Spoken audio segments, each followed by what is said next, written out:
Graça e paz, meus irmãos, e bem-vindo ao canal Eu Mais EBD. Aqui quem fala é o pastor Wesley, é uma honra tê-lo conosco. Se você não é inscrito, inscreva-se no canal. Se você gostou, deixe o seu like e vamos ao nosso assunto de hoje. Bom, nós iremos estudar uma lição da Central Gospel, o tema geral é a maturidade. E a aula de hoje, objeto do nosso estudo, é a aula de número 3, falando sobre o perfil da igreja madura. Bom, a lição de hoje ela abarca 3 pontos característicos de uma igreja madura. Em primeiro lugar, uma igreja madura é uma igreja cristocêntrica. Em segundo lugar, uma igreja madura é uma igreja cheia do Espírito Santo. Em terceiro lugar, uma igreja madura é uma igreja evangelística. É sobre esses 3 prismas que nós construiremos toda a espinha dorsal do estudo deste tema tão importante e imprescindível para os nossos dias, maturidade. Bom, o texto áureo se encontra em 1 Coríntios capítulo 12, versículo 27, que diz o seguinte: Ora, vós sois o corpo de Cristo e seus membros em particular. Então aqui a gente já entende que o corpo é a coletividade, é a igreja tanto no seu aspecto visível quanto no seu aspecto invisível. E nós, enquanto indivíduos, somos membros deste corpo, membros deste organismo vivo que é a igreja. A leitura bíblica em classe se encontra em Atos dos Apóstolos, capítulo 2, dos versículos 37 ao 45. E essa leitura bíblica em classe, ela enfatiza a intrépida pregação do apóstolo Pedro. Pedro, após ter sido batizado no Espírito Santo, imergido pela presença do Espírito Santo, ou na presença do Espírito Santo, na ocasião em que se iniciava a festa do Pentecostes em Jerusalém. É importante salientar que o Pentecostes era uma festa que ocorria 50 dias após a Páscoa. Então veja que Jesus ele morreu, 3 dias depois ele ressuscitou e passou um tempo com os seus discípulos, 40 dias aproximadamente, e logo após ele foi assunto aos céus. Antes de ser um assunto ao céu, ele deixou uma ordem: fiquem em Jerusalém até que do alto sejais revestidos de poder. Então veja que aqueles que perseveraram na promessa, eles permaneceram em Jerusalém, de sorte que o texto de Atos 2 diz: e cumprindo-se o dia de Pentecoste, e cumprindo-se o 50º dia, sobreveio sobre eles o poder do Espírito Santo. Então, quando Pedro ele é tomado pela presença do Espírito Santo, cheio do poder de Deus, ele prega para as pessoas que estavam ali em Jerusalém por ocasião da festa do Pentecostes. Lembrando que haviam diversas nações, tanto judeus quanto prosélito, que vinham à festa em comemoração ao Pentecostes. E quando Deus usa Pedro como um instrumento, Pedro ele prega a palavra, e a mensagem de Pedro é uma mensagem cristocêntrica. Então veja que o primeiro ponto, a primeira característica da mensagem de Pedro foi que sua mensagem ela é cristocêntrica. Cristo precisa ser o fundamento das nossas pregações, o fundamento das mensagens pregadas nos púlpitos ou fora dos púlpitos das igrejas, num tempo em que o evangelho ele tem sido suavizado por técnicas. Coaches, não sou contra as técnicas coaches, mas o evangelho tem sido suavizado, o evangelho tem tomado nuances diferentes daquelas das quais a proposta ortodoxa da fé cristã ela prevê, e isso tem trago um distanciamento de Cristo. O homem ele tem sido o centro da mensagem, o centro da pregação, de modo que a Bíblia nos fala, e foi Paulo quem disse isso, que aqueles que esperam em Cristo apenas visando os negócios deste mundo são os mais miseráveis. Então a mensagem, ela precisa ser cristocêntrica. Em segundo lugar, a mensagem de Pedro propunha o novo nascimento espiritual, arrependimento de pecados e novo nascimento espiritual. Ele diz o seguinte: arrependei-vos e cada um de vós seja batizado. Então, a mensagem precisa levar o homem a entender o seu estado de pecaminosidade, a fim de que ele se arrependa de seus erros, de suas culpas. Arrependei-vos, disse Pedro. E o arrependimento aqui é mudança de mente, mudança de atitude. Então as pessoas precisam hoje, se querem um compromisso com Deus, mudar de mente, mudar de atitude, mudar de postura. A Bíblia fala em 2 Coríntios, capítulo 5, versículo 17, que aquele que está em Cristo, nova criatura é. As coisas velhas são passadas, eis que tudo se fez novo. A mensagem de Pedro, além de propor arrependimento de pecados, também visava o novo nascimento espiritual. Além disso, era uma mensagem que despertava o homem na busca do revestimento do poder do Espírito Santo. Pedro disse: arrependei-vos, cada um de vós seja batizados, em nome de Jesus para a remissão dos vossos pecados, e recebereis o dom do Espírito Santo. O dom do Espírito Santo era exatamente esse carisma, essa graça especial que eles haviam recebido no momento antes da pregação intrépida de Pedro. Então veja que ali há um apontamento para esse revestimento de poder. Então a mensagem de Cristo, a mensagem do Evangelho, além de ser uma mensagem cristocêntrica, precisa também levar o homem ao arrependimento. Precisa propor ao homem essa mudança de vida. E também precisa gerar no homem essa necessidade da busca do revestimento do poder do Espírito Santo. A introdução da nossa lição, ela tem por objetivo traçar alguns pontos importantes. Em primeiro lugar, eu quero te dizer o seguinte, que a igreja ela teve início no dia de Pentecostes. Foi em Atos 2 que a igreja ela surge. Veja que enquanto Jesus está na terra, Jesus está angariando os primeiros membros. A igreja estava numa fase embrionária.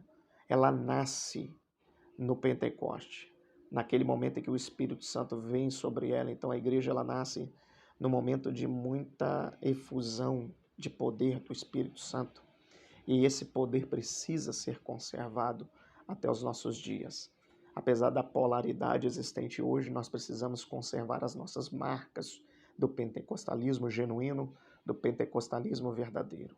Então veja que nesta época a igreja era em torno de 120 cristãos que permaneceram fiéis à promessa de permanecer em Jerusalém. Só que, imediatamente após a descida do Espírito Santo, Pedro prega e as primeiras almas começam a se agregar à fé cristã. 3.000 almas na primeira pregação de Pedro, 5.000 almas na segunda pregação de Pedro, ou seja, o número de cristãos multiplicou-se significativamente falando. E com o crescimento da igreja é natural que surjam problemas. E esses problemas que surgiram na igreja precisavam ser tratados com sabedoria. E isto nós cognominamos de maturidade. Em Atos 6, surge o problema. E os apóstolos, ao invés de fugirem do problema, buscam solucionar os problemas. Uma igreja madura é uma igreja que não foge dos problemas. É uma igreja que trata os problemas.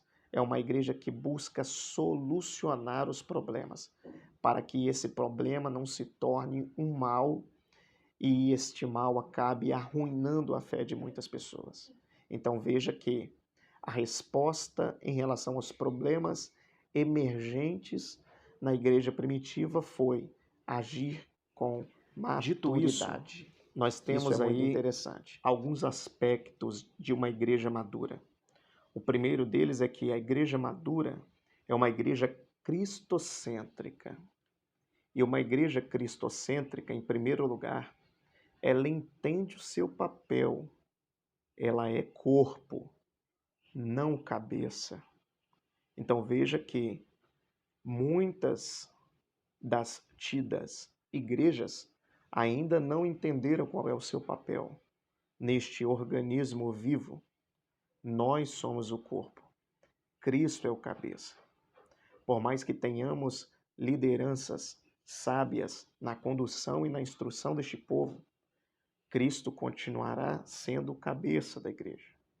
Se essas lideranças pecarem e sucumbirem-se na fé, o corpo não precisa se sucumbir, porque Cristo continua sendo o cabeça deste corpo, o cabeça desta igreja. Então, quando nós amadurecemos espiritualmente, nós entendemos que acima do nosso líder está o nosso Senhor. Acima dos nossos pastores está o nosso sumo pastor. E não é por causa de problemas circunstanciais que nós nos deixaremos nos abater. Por mais que sejamos alvos do ataque do inimigo, esse corpo não poderá se sucumbir, porque o nosso cabeça é Cristo Jesus. Dele vem o comando, dele vem as ordenanças, dele vem as exigências e, portanto, nós entendemos o nosso papel de corpo nesse organismo vivo. Segundo lugar, é que uma igreja madura e cristocêntrica, ela não busca a autopromoção. Ela não quer se autopromover. O intuito dessa igreja é promover o nome do Senhor, promover o nome de Cristo. Então a gente sabe que hoje nós vivemos um tempo em que as pessoas estão em busca da autopromoção. Igrejas e denominações estão em busca da autopromoção. Às vezes nós damos mais ênfase a um culto do que a Cristo, a uma pessoa do que a Cristo. E isso é muito perigoso, porque ainda existem muitas pessoas que não atingiram a maturidade. Quando nós atingimos a maturidade, nós vamos entender perfeitamente que com os avanços tecnológicos, a igreja ela tem que acompanhar os ritmos, né, desta nova evolução. No entanto, nós precisamos estar bem fundamentados em nossas raízes. Essas coisas não devem nos abater e também não devemos perder a essência da nossa fé, que é o próprio Cristo, a glorificação e a honra do nome do nosso Senhor. 1 Coríntios 10:31 diz: quer comais ou bebais, ou façais qualquer outra coisa, não façam para se autopromoverem ou gloriarem. Fazei tudo para a glória de Deus. E isso é muito importante.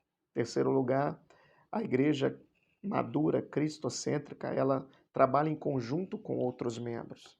Então, nessa igreja que é madura e cristocêntrica, não é uma igreja individualista, é uma igreja que envolve os demais membros. Sabe que para um bom funcionamento do corpo, todos devem trabalhar conjuntamente. E isso é muito importante porque quando entendemos o papel de cada um no corpo ou de cada membro no corpo, entendemos o seu valor. Logo, uma igreja madura entende que cada membro tem o seu valor, independente se visível ou invisível. Ele está ali e a atuação dele é de suma importância para o funcionamento, o desempenho, desenvolvimento do corpo de Cristo Jesus. Um outro detalhe é que a igreja cristocêntrica, ela não adora a homens, ela adora somente a Deus, porque Cristo é o centro, Cristo é o alvo da nossa adoração. Quando no deserto, Jesus, ao ser tentado por Satanás, disse ao diabo: adorarás somente ao Senhor seu Deus, e só a ele prestarás culto. Mateus 4:10. Então, este é o perfil de uma igreja madura, uma igreja cristocêntrica. Segundo ponto da nossa lição, ela fala que a igreja madura é uma igreja cheia do Espírito Santo. E pelo fato de ser madura, essa igreja ela entende a necessidade de ser cheia do Espírito Santo. E para nós, os pentecostais, não basta apenas ser cheios, é necessário transbordarmos do poder do Espírito Santo. Este transbordar caracteriza aquilo que nós chamamos de batismo com o Espírito Santo. E o batismo com o Espírito Santo possui algumas características. Primeiro, o batismo com o Espírito Santo é uma promessa. Pedro, falando cheio do Espírito Santo, ele diz o seguinte: a promessa diz respeito a vós e a vossos filhos, aos que estão longe e a tantos quanto Deus, o nosso Senhor, chamar. Então, veja que o batismo é promessa. E para receber essa promessa, precisamos crer e perseverar na busca do cumprimento dessa promessa. Um outro detalhe é que o batismo com o Espírito Santo também é uma capacitação para se fazer missões. Em Atos 1:8 diz: recebereis poder ao descer sobre vós o Espírito Santo, e ser-me-eis testemunhas tanto em Jerusalém, como em toda a Judéia, Samaria e até os confins da terra. Então, o batismo com o Espírito Santo visa gerar em nós essa força motriz para nós fazermos missões, para levarmos o Evangelho, para expandirmos o reino de Cristo na terra. Um outro detalhe é que uma igreja madura, cheia do Espírito Santo, no que tange a esse batismo, enquanto promessa, capacitação para fazer missões, também é uma dádiva divina. Quem nos dá é Deus. Jesus disse: eu rogarei ao Pai e Ele vos dará o Espírito Santo. Então, é uma dádiva, é um presente de Deus para a igreja. Então, a igreja precisa conservar e valorizar a presença desse Espírito na sua vida, em seu coração. O terceiro aspecto da igreja madura é que a igreja madura é uma igreja evangelística. Um dos maiores sinais de uma igreja viva, dinâmica e madura é o seu compromisso com a missão de evangelização. Note que Jesus ele foi o maior exemplo nesse quesito. Ele foi enviado a este mundo, ele pregou o evangelho e, sobretudo, não fez acepção de pessoas. A mensagem de Jesus alcançava rico, alcançava pobre, alcançava as pessoas da cúpula religiosa, mas também alcançava aos marginalizados de sua época. Então perceba que Jesus ele é o nosso maior exemplo no que tange a evangelização. Nós precisamos seguir esse exemplo, o exemplo de Jesus. Um outro detalhe é que o reino de Deus carece de trabalhadores. Jesus ele disse algo que é muito preocupante. A seara é realmente grande, mas poucos são ceifeiros. Rogai ao Senhor da seara que envie ceifeiros para a sua seara. Veja bem, se tem algo no aspecto da evangelização que é muito interessante, é o ide de Jesus. Mas no que tange a obreiros, Jesus não disse ide em busca de obreiros. Jesus disse rogai ao Senhor da seara. Então nós precisamos clamar a Deus para suscitar, para levantar obreiros, pessoas que tenham condições de pregar a palavra, levar o evangelho e ser um testemunho para as nações. É preciso agir com maturidade diante dos desafios do campo missionário. Então veja que não basta fazer missões, é preciso agir com sabedoria, com maturidade, porque o campo missionário possui diversos desafios. E tem algo muito importante, que para irmos ao campo missionário, para fazermos missão, para evangelizarmos, é necessário estarmos preparados. Uma das armas que temos, que é muito poderosa, se chama a oração. A oração é uma poderosa arma na investida do adversário contra a igreja de Cristo Jesus.